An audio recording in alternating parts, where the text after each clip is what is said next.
Bihar first, Bihari first का नारा देने वाले केंद्रीय मंत्री और लोक जनशक्ति पार्टी रामविलास के राष्ट्रीय अध्यक्ष चिराग पासवान अब बिहार की सियासत में एक्टिव होने की तैयारी कर चुके हैं। उन्होंने साफ संकेत दे दिए हैं कि आगामी विधानसभा चुनाव में वो चुनाव लड़ सकते हैं। इसके लिए बाकायदा उनकी पार्टी की तरफ से एक प्रस्ताव भी पारित किया गया है और अटकलें ये भी हैं कि वो किसी आरक्षित सीट से नहीं बल्कि सामान्य सीट से चुनाव लड़ेंगे। अब पटना में चिराग को लेकर एक पोस्टर भी लगा दिया गया है। पोस्टर के जरिए कहा गया है कि बिहार वासियों को आपसे उम्मीद है, आइए अब बिहार और बिहार वासियों की उम्मीद को संभालिए। इस पोस्टर को लोक जनशक्ति पार्टी के जिला अध्यक्ष शेखपुरा इमाम गजाली ने लगवाया है। इस पोस्टर में चिराग पासवान की एक बड़ी तस्वीर लगी है और बड़े अक्षरों में लिखा है कि बिहार की उम्मीद का नाम है चिराग। आगे लिखा गया है, जब नेता पूरे बिहार का तो सीट का दायरा सीमित क्यों। धन्यवाद चिराग, बिहार की आवाज सुनने के लिए और बिहार विधानसभा चुनाव लड़ने के लिए।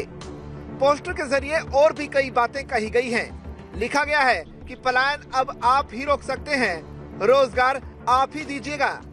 आगे लिखा गया है कि बिहार का भविष्य अब आप ही बदलेंगे, स्वास्थ्य व्यवस्था आप ही ठीक करेंगे। इस पोस्टर के जरिए ये भी कहा गया है कि चिराग पासवान शेखपुरा से चुनाव लड़ें। लिखा गया है कि चिराग जी 169 शेखपुरा विधानसभा आपका इंतजार कर रहा है। चिराग पासवान ने हाल ही में वैशाली में कहा कि अगर पार्टी चाहेगी तो मैं जरूर चुनाव लड़ूंगा। उन्होंने ये भी कहा कि ये कोई बहानेबाजी या दिखावा नहीं है, बल्कि पार्टी इस मुद्दे पर गंभीरता से विचार कर रही है।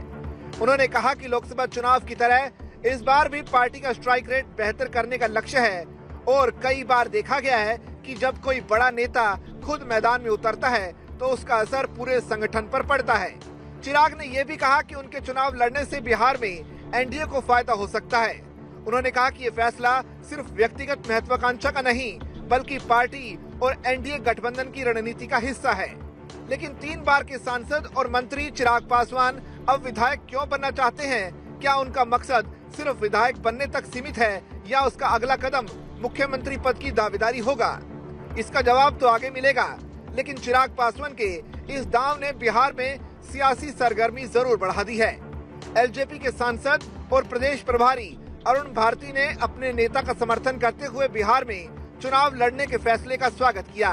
उन्होंने एक्स पर पोस्ट करते हुए कहा कि चिराग हमेशा कहते हैं कि उनकी राजनीति बिहार केंद्रित है और उनका vision Bihar first, Bihari first एक विकसित और आत्मनिर्भर बिहार का संकल्प है।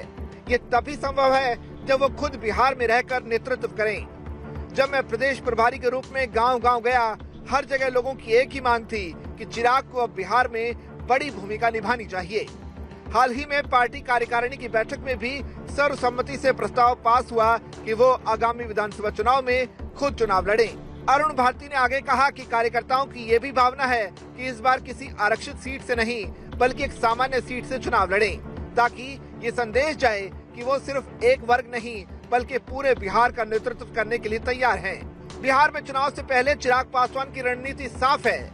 वो बिहार में अपनी सियासी जड़ें मजबूत करना चाहते हैं और उनकी पार्टी एलजेपी इसे बिहार में एक नेतृत्व के विकल्प के तौर पर देख रही है। दूसरी बात, सामान्य सीट से चुनाव लड़ने के पीछे भी वजह साफ है कि चिराग सिर्फ पिछड़ों के नेता बनकर नहीं रहना चाहते, हर वर्ग के मतदाताओं का प्रतिनिधित्व करना चाहते हैं।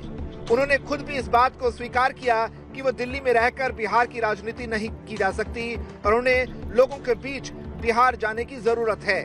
लेकिन अब सवाल यह है कि चिराग का बिहार की सियासत में उतरना एनडीए के सहयोगी दलों को रास आएगा या नहीं। बिहार में फिलहाल जेडीयू की अगुवाई में नीतीश कुमार की सरकार है और बिहार के 2 उप मुख्यमंत्री हैं। ऐसे में अगर चुनाव जीतकर चिराग भी विधानसभा पहुंच जाते हैं तो सरकार में उनकी भूमिका क्या होगी? एनडीए के लिए बड़े कद के नेताओं को पद और सम्मान से संतुष्ट करना चुनौतीपूर्ण हो सकता है। विपक्ष के लिए भी ऐसे में मौका बन सकता है। चिराग के चुनाव लड़ने पर आरजेडी नेता मृत्युंजय तिवारी ने कहा कि बिहार में चुनाव से पहले ही एनडीए में सिर्फ उठव्वल शुरू हो गई है और मुख्यमंत्री पद के कई दावेदार हो गए हैं। तिवारी ने कहा कि एलजेपी अब चिराग पासवान को सीएम कैंडिडेट बता रही है और जेडीयू बीजेपी नीतीश कुमार को सीएम कैंडिडेट बता रही है। उन्होंने कहा कि एनडीए में चिराग की पार्टी की लगातार उपेक्षा हो रही है। आरजेडी प्रवक्ता के बयान से साफ है कि चिराग के विधानसभा चुनाव लड़ने को विपक्ष भी अपने लिए एक मौके के तौर पर देख रहा है। अगर चुनाव नतीजों में किसी भी पार्टी को स्पष्ट बहुमत नहीं मिलता है तो ऐसे में चिराग की भूमिका अहम हो सकती है। तेजस्वी यादव के साथ वो पहले ही अपने पारस्परिक संबंधों का हवाला दे चुके हैं। ऐसे में उनका पाला बदल भी मुमकिन हो सकता है। लेकिन फिलहाल औपचारिक तौर पर चिराग पासवान के विधानसभा चुनाव लड़ने के ऐलान का इंतजार किया जा रहा है।